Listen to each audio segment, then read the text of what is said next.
I'm Jean Folkerts, and I'm Dean of the UNC School of Journalism and Mass Communication.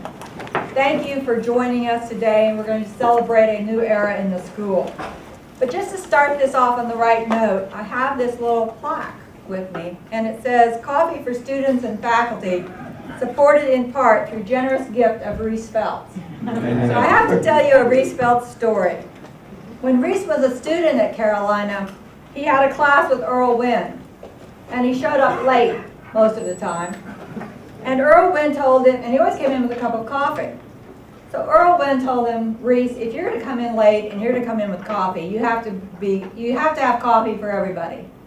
So a couple of days later, Reese is once again late to class, and so he stopped by the Porthole restaurant, for those of you who remember the Porthole, and bought coffee, came with a tray with many cups of coffee for everybody in the room. Many years later, he came to the journalism school and he said, "What? There's no coffee here?" And so we now have in the mailroom this plaque and coffee every day for the faculty, compliments of Reese Felts. The faculty love it. So we're here today to announce an incredible act of generosity that will fund a transformative initiative in the school for our students and our faculty, and we believe for the journalism and media professions. First, I'd like to give you a little context. Edward Kidder Graham taught Carolina's first journalism course in 1909. As the banners out front indicate, that's 100 years ago. 4 years later, as president of the university, Graham enlisted journalism classes in his campaign to extend the boundaries of the campus to the boundaries of the state through public service. Graham's vision for service lives today in the UNC School of Journalism and Mass Communication.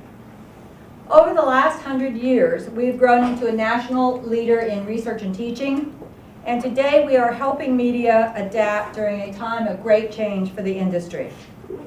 In this, our centennial year, the school has already launched an ambitious new curriculum and converted our television studio to high definition. We are expanding our global reach and forging new research partnerships to ensure that quality journalism thrives in the digital age.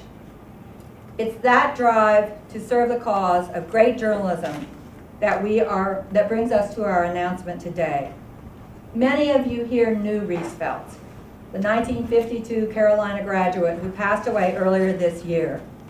And if you knew Reese, then you well knew his kindness and his generosity. Today I can announce that our friend Reese Felts, through his estate, is giving Carolina's Journalism School a gift that will amount to at least $3.5 million to develop a major news student and news initiative.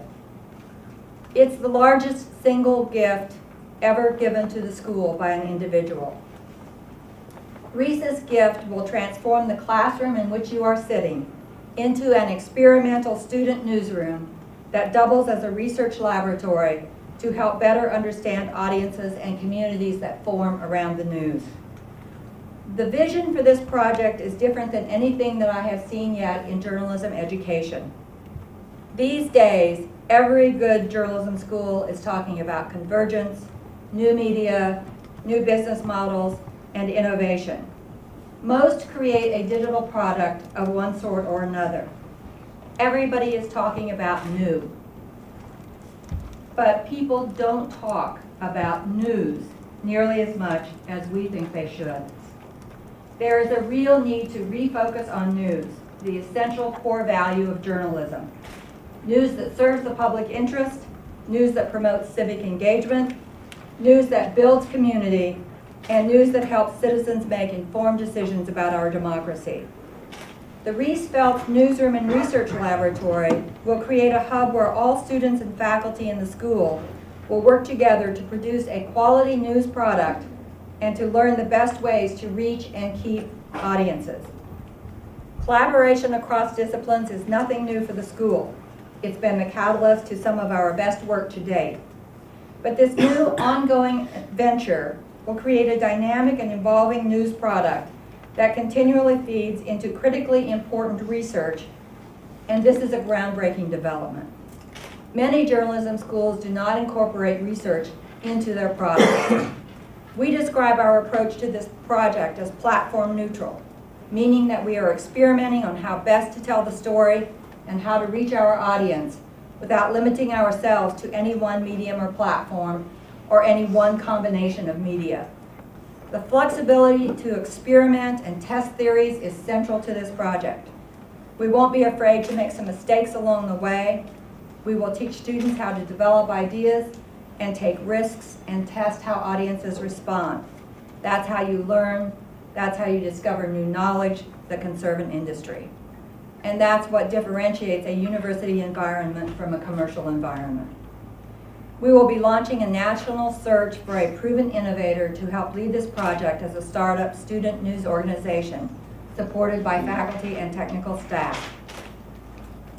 The timing for this gift could not be better. It affords us the opportunity to leverage this project with the school's participation, along with 11 other leading journalism schools and centers in the Carnegie Knight Initiative on the Future of Journalism Education.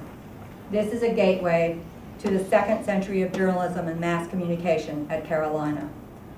In addition to the newsroom and laboratory, this gift will fund a Reese Felts professorship and a graduate fellowship in the school and an endowment that will keep the project ongoing.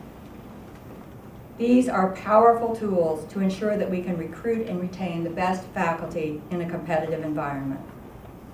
Generous support from alumni and friends have played an essential role in the school's rise from that single course that Edward Kittergram taught in 1909 to the national leader we are today. Just as the major support of the Park family and the Triad Foundation has helped the school develop one of the very best graduate programs in the country, Reese's gift is transformative and tremendous. We deeply appreciate what Reese has done for the school. He graduated in 1952 from the Old Carolina Department of Radio, Television, and Motion Pictures that for the most part was rolled into the journalism school in the 1990s. He went to work at WSJS Radio in Winston-Salem after graduation. Soon thereafter, he enlisted in the Air Force and went to Japan. After his discharge, he returned to WSJS TV and soon began directing live local television shows. He always was a radio announcer, a promotion manager, a sports network producer, and a television personality. He retired in 1980. He has been a friend to the school for many, many years. Let me tell you a little bit of what he already has done for students. He established a scholarship fund with an annual award of $3,000 to deserving students. He funded awards that pay for high school students to attend the annual North Carolina Scholastic Media Association conference at the school. He named 3 editing suites in the school, including one for his friend and colleague from RTVMP, Mac Pressler, and one named for Earl Wynn, the founder of the RTVMP department, who was Reese's professor and whom Reese credited with encouraging his broadcast career. The other editing suite, which is named for Reese himself, is now home to Carolina's ABC News on Campus Bureau, only one of 5 such bureaus in the nation.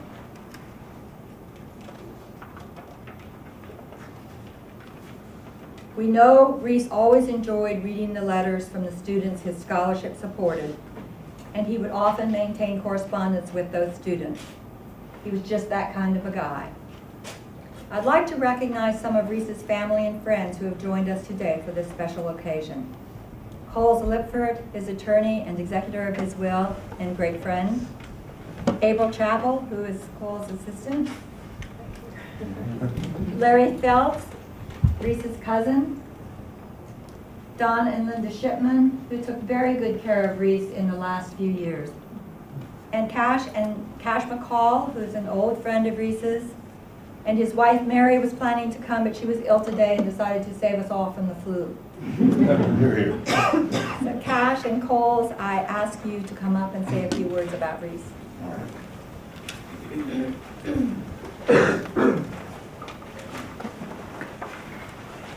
I look out over this room full of young faces, and I'm impressed. I'm also a bit in awe. You take an old Air Force man that turned into a farmer and found out what real work was, and you bring him to the School of Journalism and you expect him to speak in public? Come on. Let me tell you about this man. This is when I met him. You will hear me refer to him as Ed Felts. In the United States Air Force, you are listed by first name, middle initial, last name, no questions. His middle name was Reese. So we all knew him as Ed, Edwin R. Felts. He was 6'4", a little taller than me, and had a shock of bright red hair. You can almost tell in that picture, but it was pretty well gone by then. I met him in Japan in 1954. I had been there for a while. He showed up. I didn't know him. We were in different squadrons doing different jobs, but he had a car, so he was a friend of mine. Let me tell you a little about him. He comes from the same family you come from. They were not exceedingly wealthy people. His father was the vice president of Henley Paper. His mother was a housekeeper and a sweet, sweet lady. He didn't do well in high school, and I tell you all this because he told me. In fact, when it came time to go to college, he didn't have what it took to go to UNC or to William and Mary, where Mom and Dad wanted him to go.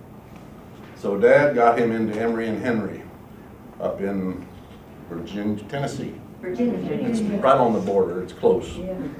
And he spent a year up there, got his academics in order, and then got into UNC and finished his degree down here.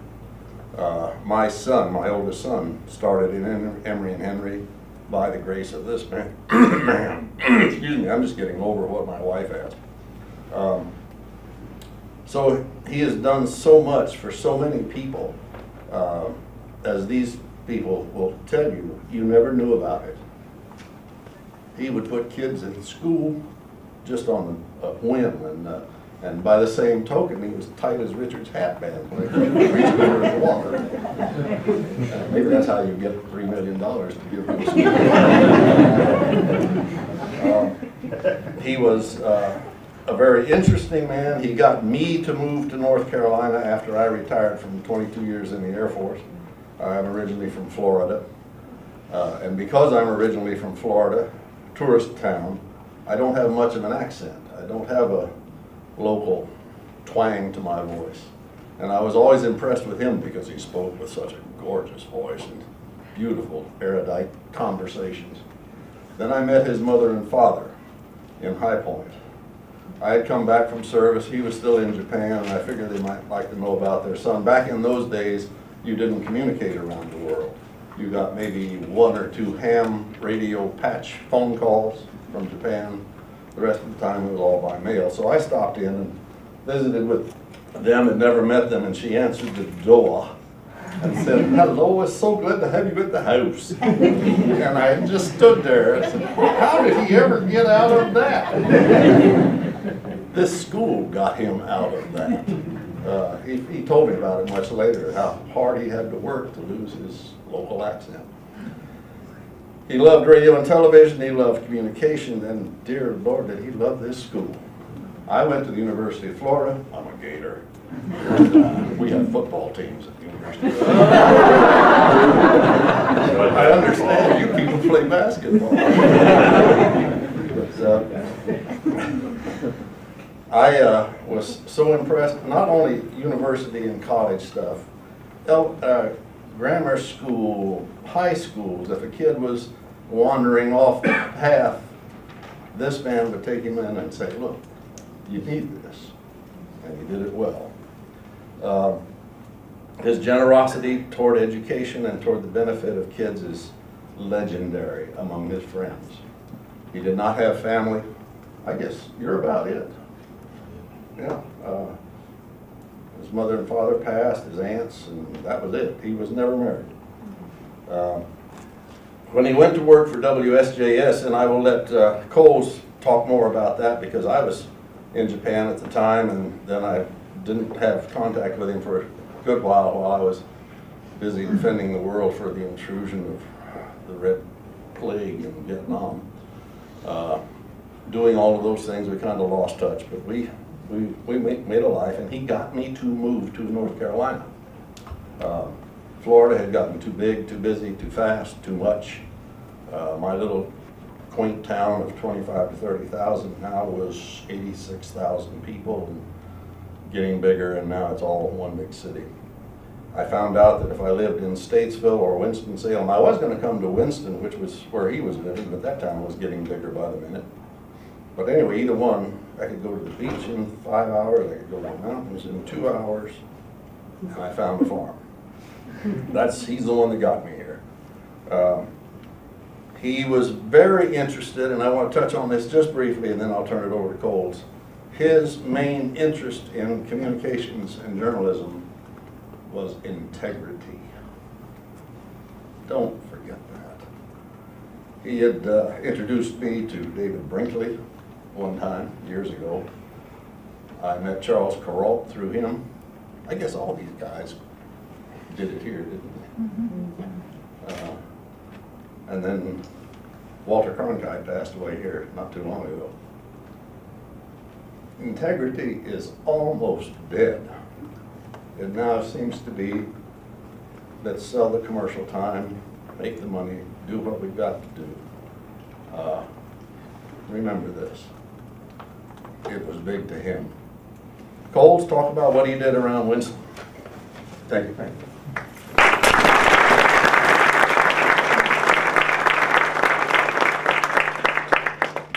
Thank you, Cash, and everybody. This is a pleasure to be here. I got to know Reese over here. I didn't know him over here.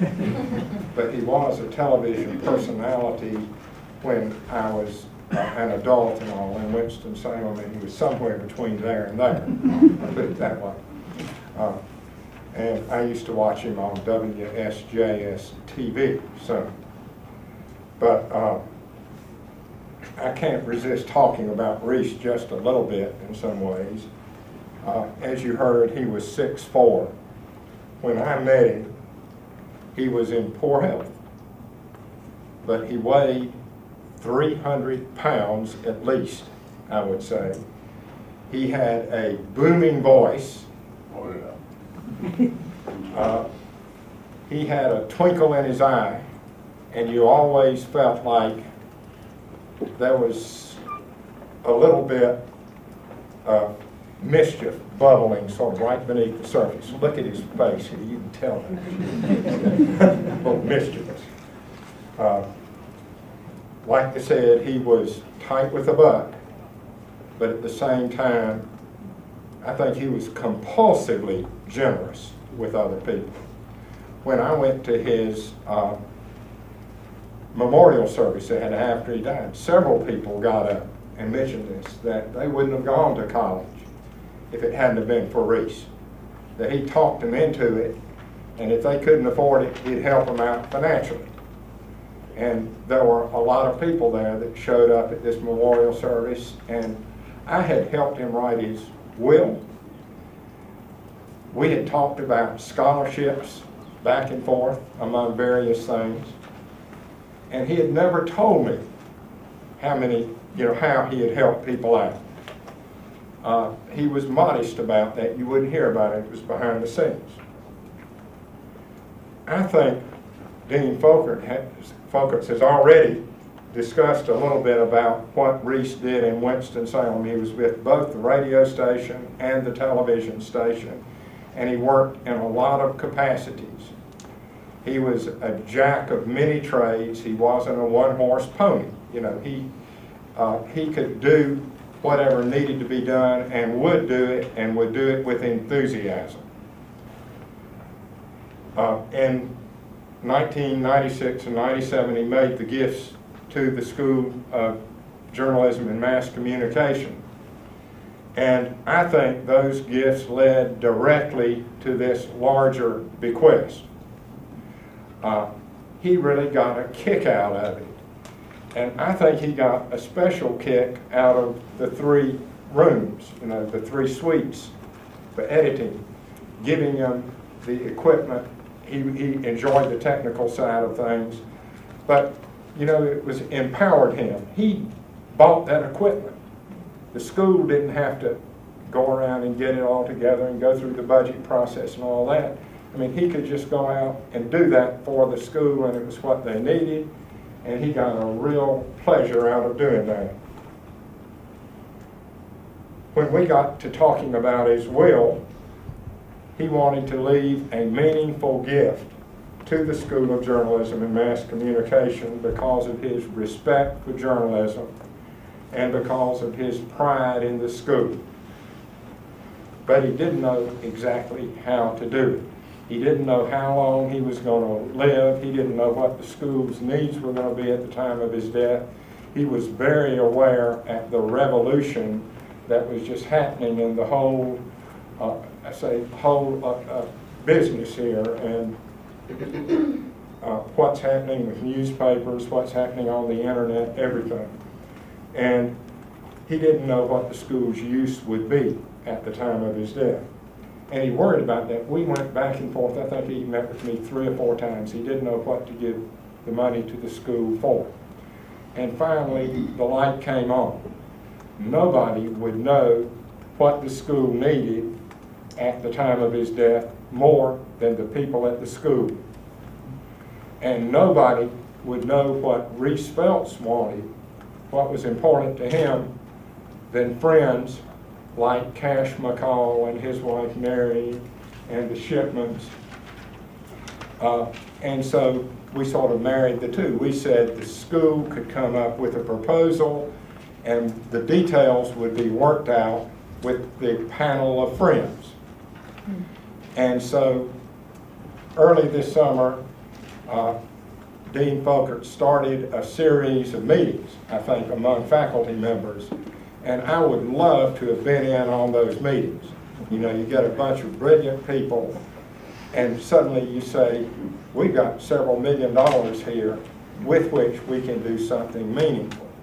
Now, we tried to communicate what we thought the important things to Reese were. And he wanted to have something that really would impact the school, to make it a better school, something new and meaningful. And he thought perhaps involving technology. He wanted the school to be able to be flexible in moving forward, you know, so that they could update and change things as they happen. And he wanted the gift to help prepare the students for successful careers in whatever direction they went, journalism, public relations, advertising, or whatever combination it'll be in the future. He wanted it to be useful to the students. And so we told this to the school developed the proposal, the panel of friends loved that proposal, and we think Reese would have loved it. Now, financial backers of Broadway shows are called angels. I think Reese would be tickled to know that in this time of across-the-board budget cuts and postponements of anything innovative, that the UNC School of Journalism and Mass Communication will embark on a new and unique program which is being made possible by a 6'4", 300-pound angel with a booming voice, a twinkle in his eye, and a little mischief in his heart. Yeah. I finished, and before I sit down, I would like to make a down payment. We can't give the whole amount right now because the estate is being administered. But here is the first installment of $1 million.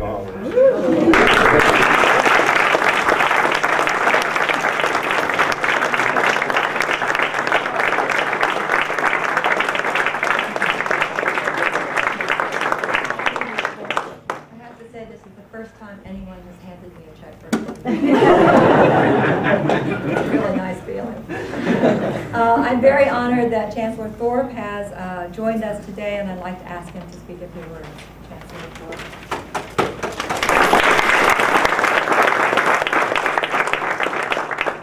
Thank you all for being here. It's an exciting day for the School of Journalism, and there's nothing that chancellors like more than to come to a place that has a banner up and blue and white balloons and where we're having a celebration, particularly in the challenging times that we're in. I'm sorry that I didn't know Reese Felts, but he and I had several things in common. We both went by our middle name, and we're both extraordinary admirers of Earl Wynn. When Professor Wynn retired, I was in middle school, and he spent the last part of his life as a character actor in the community theaters of North Carolina, including 2 that were in my hometown. And so whenever he was in a play in Fayetteville, he always stayed in the guest room at our house. And I had always wondered to today why he went to so much trouble to teach me how to make coffee. But now I know. I think I've always made good coffee ever since then. So I certainly learned a lot from Earl Wynn, and I'm not surprised that his inspiration has been mentioned today. It is a perfect representation of what Carolina is all about.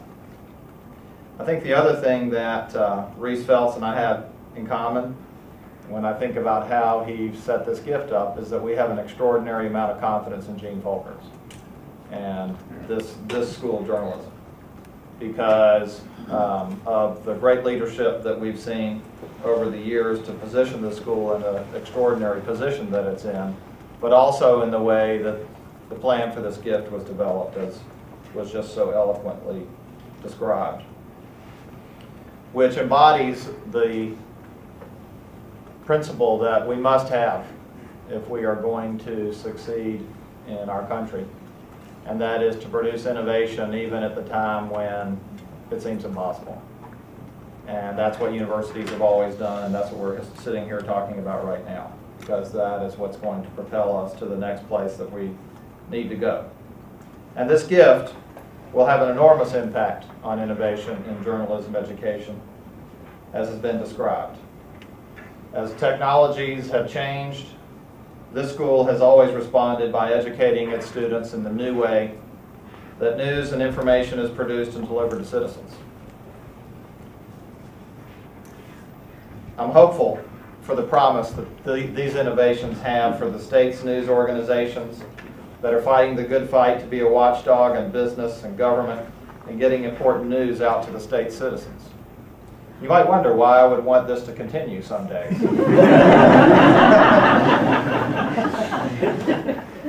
But believe it or not, I want news to continue, and that's right. And I believe that a well-informed public is central to a well-functioning democracy. So that's why we're training students how to fulfill the important role that journalists have always played in our state and nation. And I think the most exciting part of this, to me, is the research piece. It opens up all kinds of potential for new knowledge and partnerships that can help show the way forward for the news business.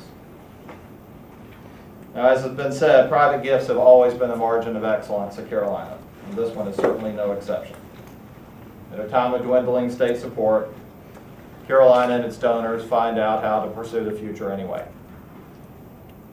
And while we've enjoyed tremendous support from the General Assembly, that is not going to be enough for us to do things like we do here today. And so the generosity and vision and confidence of Reese Felts is what makes this today possible. He is obviously a great friend of the university and the School of Journalism. So to his family and friends, thank you on behalf of Carolina. Thank you for making this possible. Thank you for believing in Gene Folkers and the School of Journalism. I'd just like to point out, make one other announcement, which I get to be the one to make, which is that next week this school is convening a meeting of deans from the top journalism programs in the nation. Only 12 schools and centers, including Carolina, were chosen to participate in the Carnegie Night Initiative on the Future of Journalism Education, funded by the Carnegie Corporation and the Knight Foundation. I look forward to joining them on Sunday night, and I think it's entirely appropriate that Carolina is hosting this important gathering to plot the future of journalism education at this most pivotal time in the history of journalism and in the history of our country. So thank you all for being here on this important occasion, and thank you to Reese Felts' family and friends for making this possible. I'd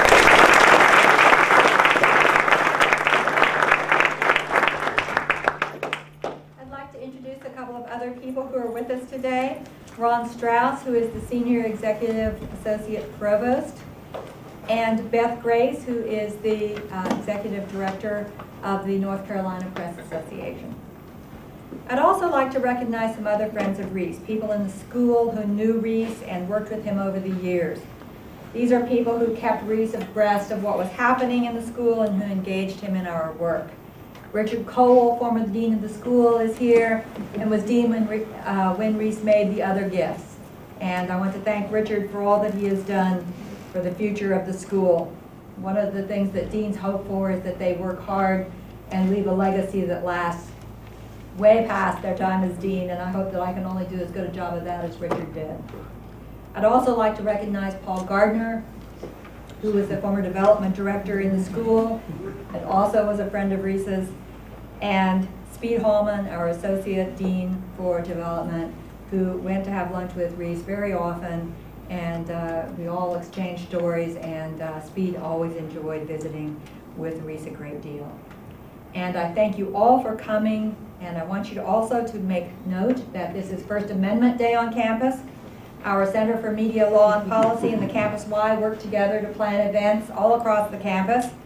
I heard a rumor that Chancellor Holden Thorpe is going to maybe read a banned book in the pit this afternoon, starting around 12:30. Not just any band book. Not just any band. Catcher in the Rye. Catcher in the Rye. I think we have more First Amendment Day information on this table if you're interested. There are a couple of speeches and panels later in the day. And Kathy Packer, who is the faculty director of the Center for Media Law and Policy, has worked very hard with the Campus Y folks to put this together. So thanks again for coming. I'm very happy to answer any questions that you have. Kyle York is in the back, has lots of information too if anybody has further questions. So thank you, thank you, thank you.